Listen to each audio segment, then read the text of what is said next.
The Brothers Grimm Fairy Tales. The Raven. There was once a queen who had a little daughter, still too young to run alone. One day, the child was very troublesome, and the mother could not quiet it, do what she would. She grew impatient, and seeing the ravens flying round the castle, she opened the window and said, "I wish you were a raven and would fly away. Then I should have a little peace." Scarcely were the words out of her mouth when the child in her arms was turned into a raven and flew away from her through the open window. The bird took its flight to a dark wood and remained there for a long time, and meanwhile the parents could hear nothing of their child. Long after this, a man was making his way through the wood when he heard a raven calling, and he followed the sound of the voice. As he drew near, the raven said, "I am by birth a king's daughter, but am now under the spell of some enchantment. You can, however, set me free." "What am I to do?" he asked. She replied, "Go farther into the wood until you come to a house wherein lives an old woman. She will offer you food and drink, but you must not take of either. If you do, you will fall into a deep sleep and will not be able to help me. In the garden behind the house is a large tan heap, and on that you must stand and watch for me. I shall drive there in my carriage at 2 o'clock in the afternoon for 3 successive days. The first day it will be drawn by 4 white, the second by 4 chestnut, and the last by 4 black horses. But if you fail to keep awake and I find you sleeping, I shall not be set free." The man promised to do all that she wished, but the raven said, "Alas, I know even now that you will take something from the woman and be unable to save me." The man assured her again that he would on no account touch a thing to eat or drink. When he came to the house and went inside, the old woman met him and said, "Poor man, how tired you are. Come in and rest, and let me give you something to eat and drink." "No," answered the man, "I will neither eat nor drink." But she would not leave him alone, and urged him, saying, "If you will not eat anything, at least you might take a draught of wine. 1 drink counts for nothing." And at last he allowed himself to be persuaded and drank. As it drew towards the appointed hour, he went outside into the garden and mounted the tan heap to await the raven. Suddenly, a feeling of fatigue came over him, and, unable to resist it, he lay down for a little while, fully determined, however, to keep awake. But in another minute his eyes closed of their own accord, and he fell into such a deep sleep that all the noises in the world would not have awakened him. At 2 o'clock, the raven came driving along, drawn by her 4 white horses. But even before she reached the spot, she said to herself, sighing, I know he has fallen asleep." When she entered the garden, there she found him as she had feared, lying on the tan heap, fast asleep. She got out of her carriage and went to him. She called him and shook him, but it was all in vain. He still continued sleeping. The next day at noon, the old woman came to him again with food and drink, which he at first refused. At last, overcome by her persistent entreaties that he would take something, he lifted the glass and drank again. Towards 2 o'clock, he went into the garden and on to the tan heap to watch for the raven.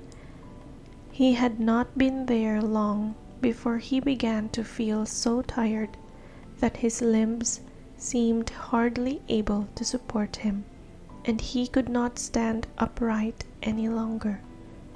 So again he lay down and fell fast asleep. As the raven drove along her 4 chestnut horses, she said sorrowfully to herself, "I know he has fallen asleep."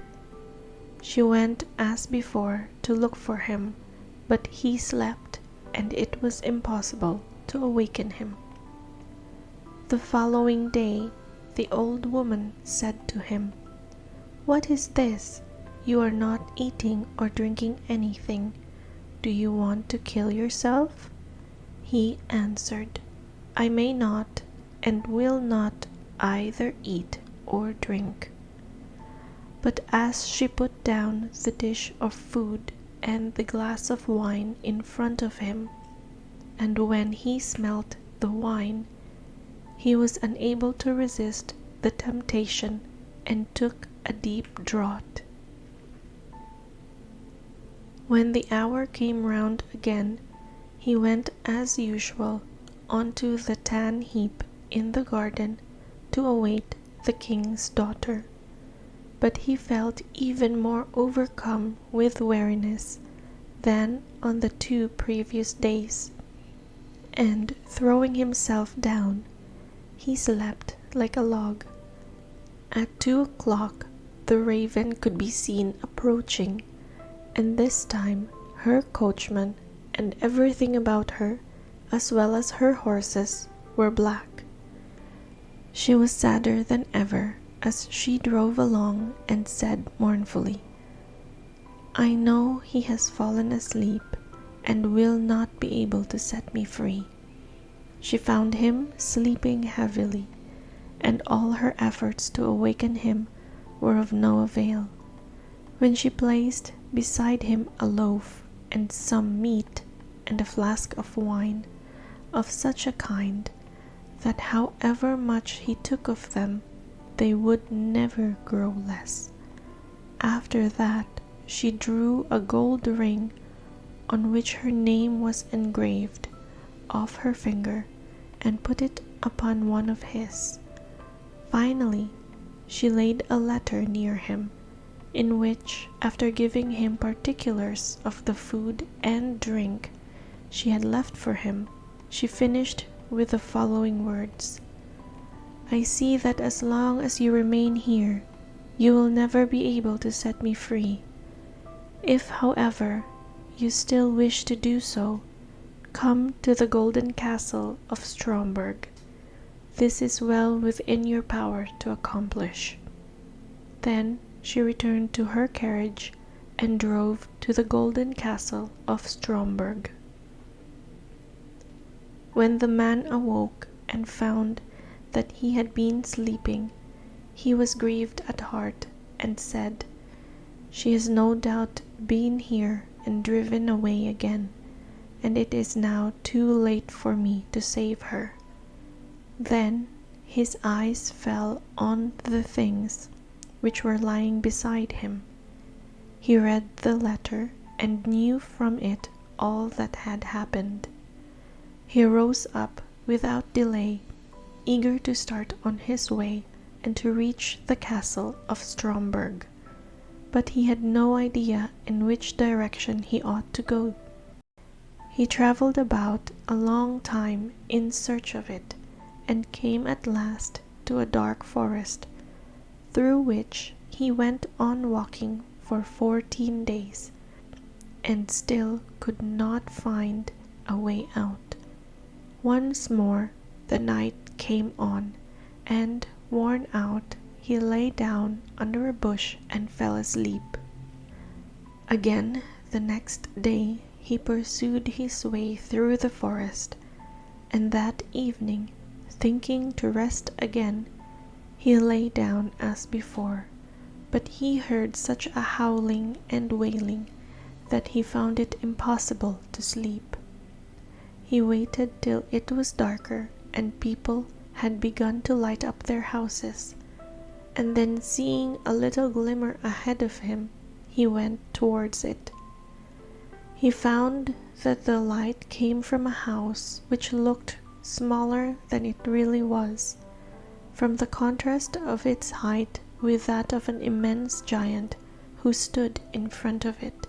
He thought to himself, "If the giant sees me going in, my life will not be worth much." However, after a while, he summoned up courage and went forward. When the giant saw him, he called out, "It is lucky for that you have come, for I have not had anything to eat for a long time. I can have you now for my supper."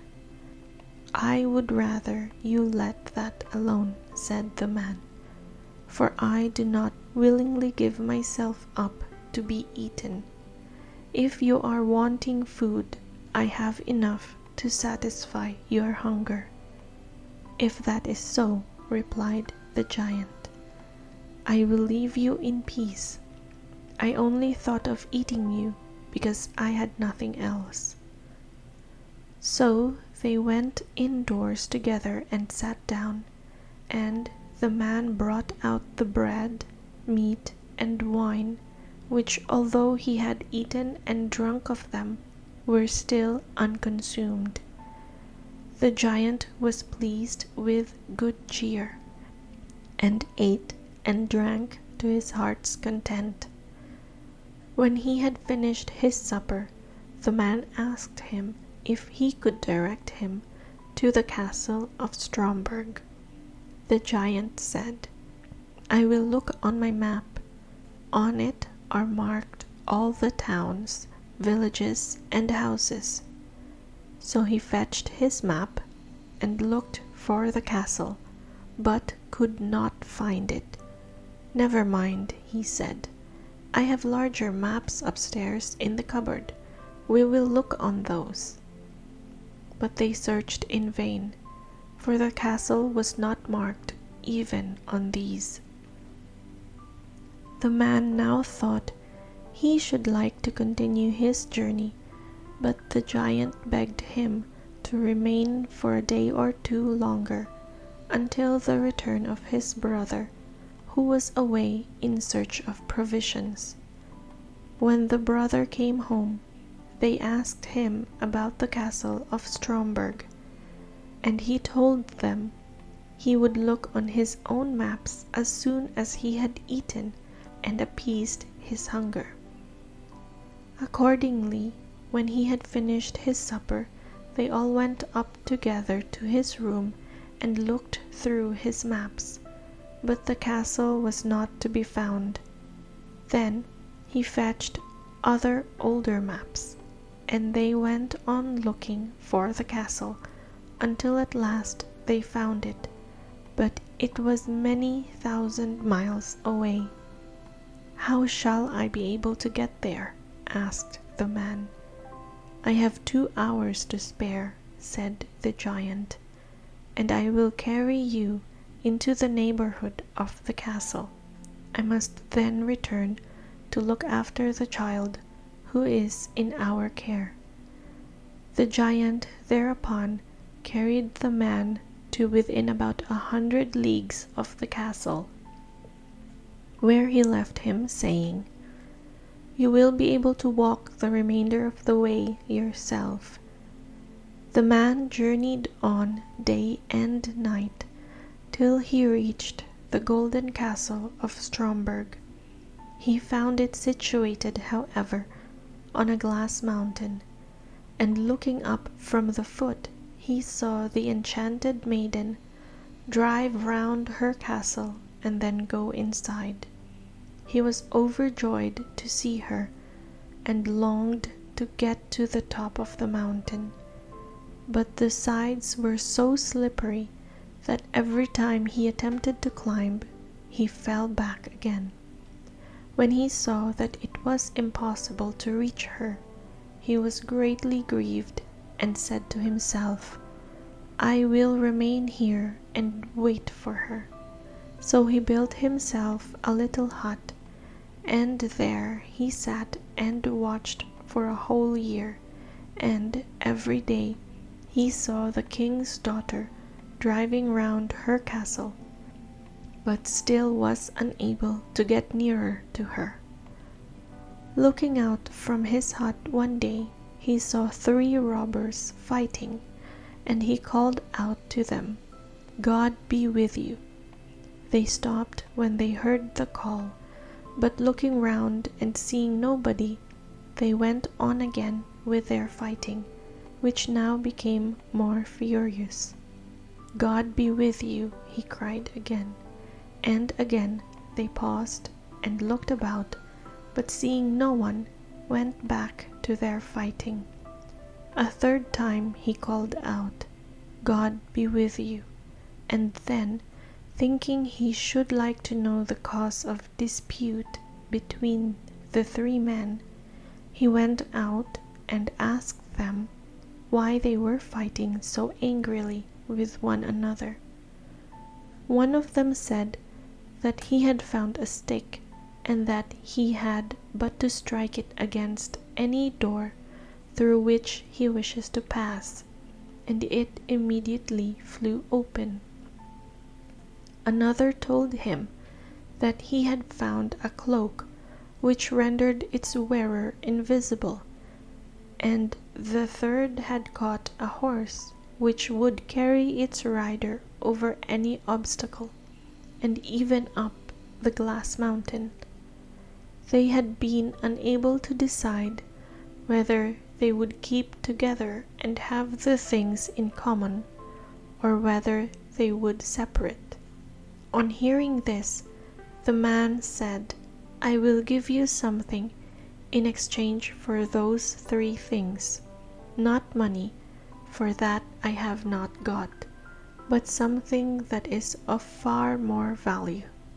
I must first, however, prove whether all you have told me about your 3 things is true." The robbers therefore made him get on the horse, and handed him the stick and the cloak. And when he had put this round him, he was no longer visible. Then he fell upon them with the stick and beat them one after another, crying, "There, you idle vagabonds! You have got what you deserve. Are you satisfied now?" After this he rode up the glass mountain. When he reached the gate of the castle, he found it closed, but he gave it a blow with his stick, and it flew wide open at once, and he passed through. He mounted the steps and entered the room where the maiden was sitting, with a golden goblet full of wine in front of her. She could not see him, for he still wore his cloak. He took the ring which she had given him off his finger, and threw it into the goblet, so that it rang as it touched the bottom. "That is my own ring," she exclaimed, "and if that is so, the man must also be here who is coming to set me free." She sought for him about the castle, but she could not find him nowhere. Meanwhile, he had gone outside again and mounted his horse and thrown off the cloak. When, therefore, she came to the castle gate, she saw him and cried aloud for joy. Then he dismounted and took her in his arms, and she kissed him and said, "Now you have indeed set me free, and tomorrow we will celebrate our marriage."